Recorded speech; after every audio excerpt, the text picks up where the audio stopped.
Hello super friends and welcome back to another episode of Superhero Saturday, where we talk about the arts of superheroes, storytelling, and so much more.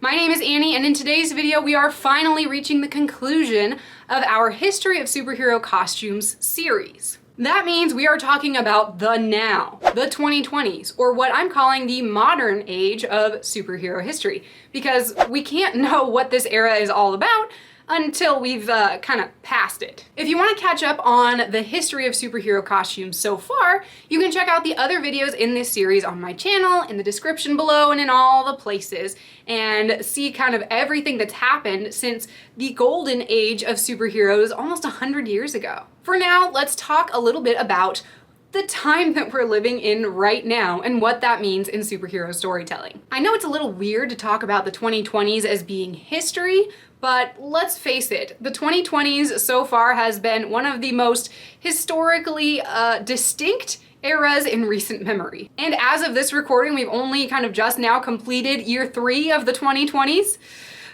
This is gonna be a decade.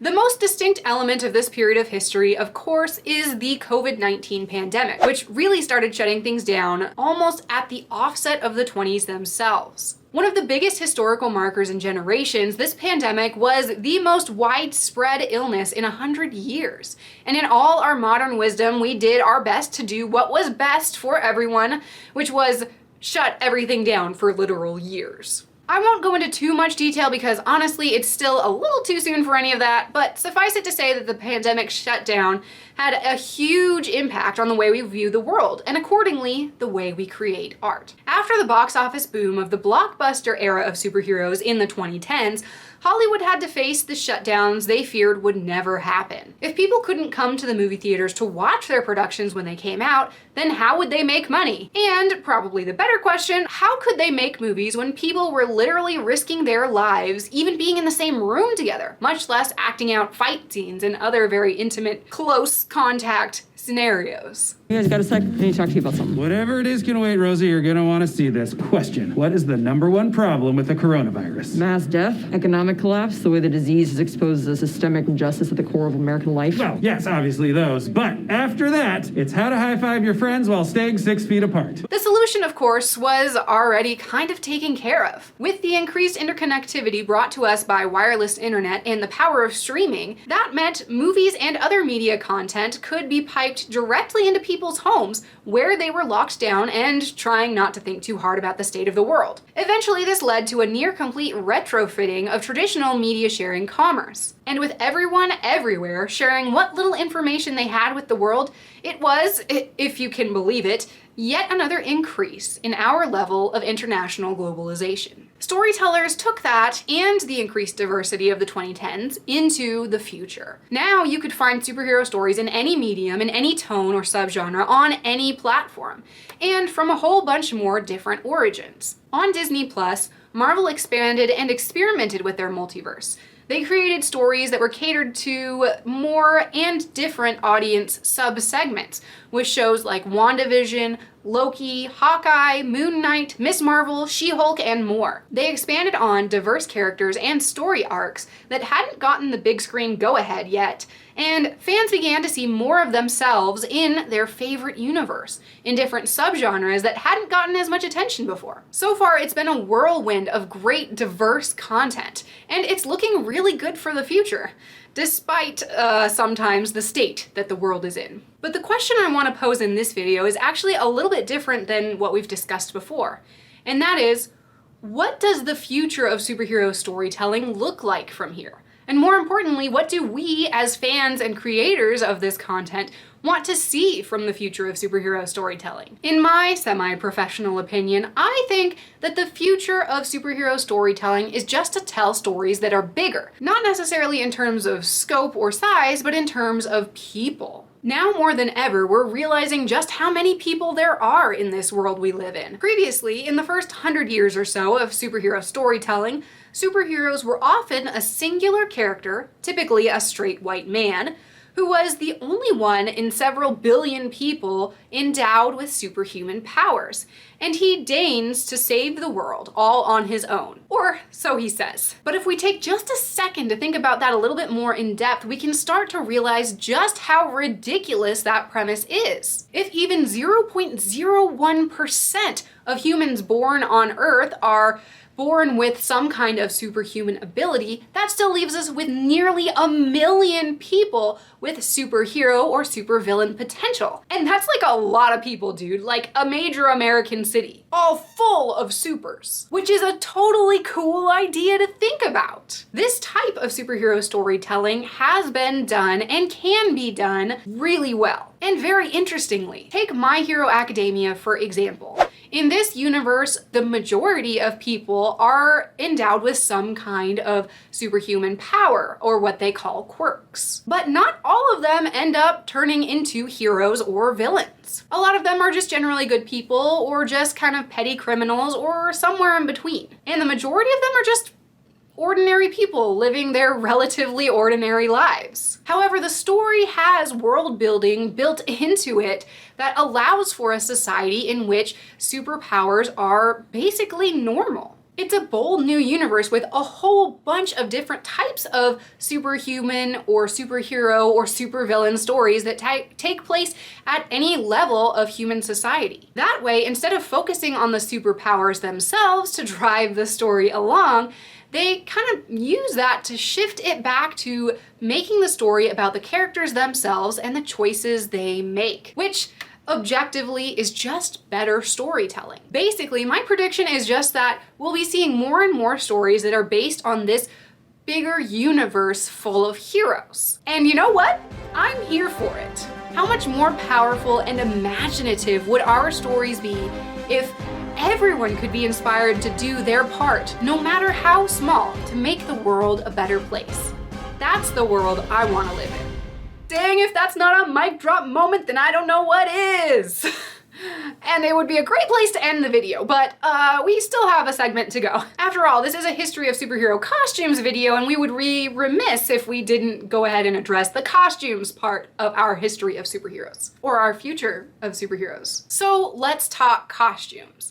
I don't think we've gotten far enough into the 2020s to see a real distinct aesthetic take place or take over kind of the superhero costumes of this age yet, but there are a few fashion trends that I think could probably make their way into superhero costume designs in the next couple of years. Generally speaking, if we look back at the 2010s real quick, the trend has been kind of away from the really bright Technicolor spandex onesies that people would still say are kind of the classic superhero costume. So I think on that trend, we'll kind of still see more of slightly less saturated tones in the coloring, and maybe even more utility, or more, at least something that looks like you can wear it into battle, which is great news. There are two kind of trends that I want to point out that I've seen so far in just general fashion of the 2020s right now that I think could probably make their way into superhero costume design. I'm not saying that I'm really into fashion at all, but I can say that I've seen stuff on TV in shows and things that could probably have an influence. The main trend is basically wear whatever you want to wear, which is, I think, directly influenced by pandemic or post-pandemic culture. Because it feels like kind of any style is acceptable nowadays as long as you go full tilt right into that style. So if you want to wear something that looks super 90s, then go ahead and wear it. If you want to take a peek at grand millennialism or pull from some other era or style that's found in history, sure, why not? If you want to go down to the Walmart dressed in your astronaut costume because, you know, it's actually a little bit more COVID friendly, then yeah, go ahead and do that. The other kind of trend that I've seen is this like almost monochrome kind of look where you're wearing like perhaps all the same color, but it's just slightly different. Like you're wearing all orange, but your jacket orange is slightly different than your pants orange and slightly different than your hat orange, but you're still all wearing orange. Or also maybe you're wearing all one color, but there's different textures. Like one is silk and one is cottony and one is like fur, but it's all still the same color. I think this definitely could be a trend that I would actually really enjoy seeing in some costume redesigns for the future in the 2020s. Unless it already has started and I've missed it. If it has, go ahead and pop those in the comments below so I can start researching those. So let's move on to a redesign of my own characters from my stories, The Fearless Nine, and give their costumes a kind of redesign for the 2020s. Since they were technically designed in the 2010s, they probably could use a little bit of an upgrade. For our 2020s so far redesign of Cannonball Cooper, I'm just taking his costume down to the details. We don't need to go too far and wild with this one because his costume really stays very similar throughout our historic takes, especially since it's so heavily influenced by characters like Superman, who have very little differentiation in their costumes from different generations. However, I am dialing back the colors a bit with a full-on semi-orange jumpsuit and a more muted blue dial just going throughout the whole suit. And lastly, we're moving his shirt and pants to more of a jumpsuit style look, like a sweatsuit with elastic at the ankles and wrists to keep the super strong material that it's made out of from getting caught on stuff mid-flight, which actually works in our favor for the actual backstory of this character.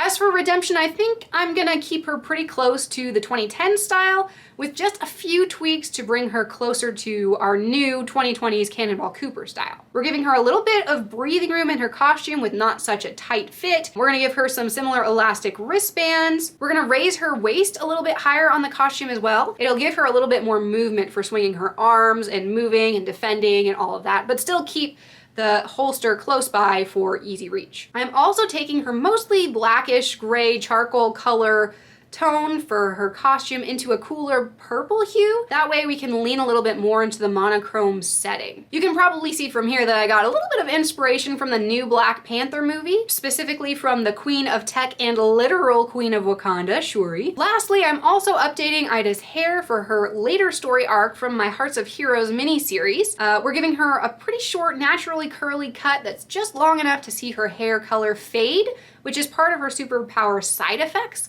and I think really gives us a good example of where her story is going in the future. So there you have it. Our History of Superhero Costumes series has reached the end of the road so far, and now it's up to us to pave the way for the future. Where do you think the future of superhero storytelling is going? What would you like to see more of, or maybe less of?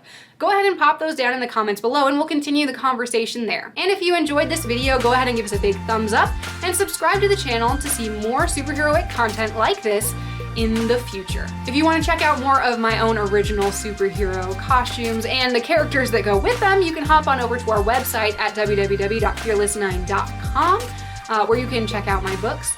And I just want to say, last but not least, thank you again so much, super friends, for watching through all of this way.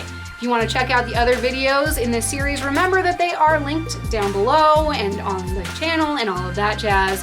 And I really hope that you've enjoyed this journey so far. I hope that it's been beneficial to you. So with that, thanks again, super friends, and we'll see you next time.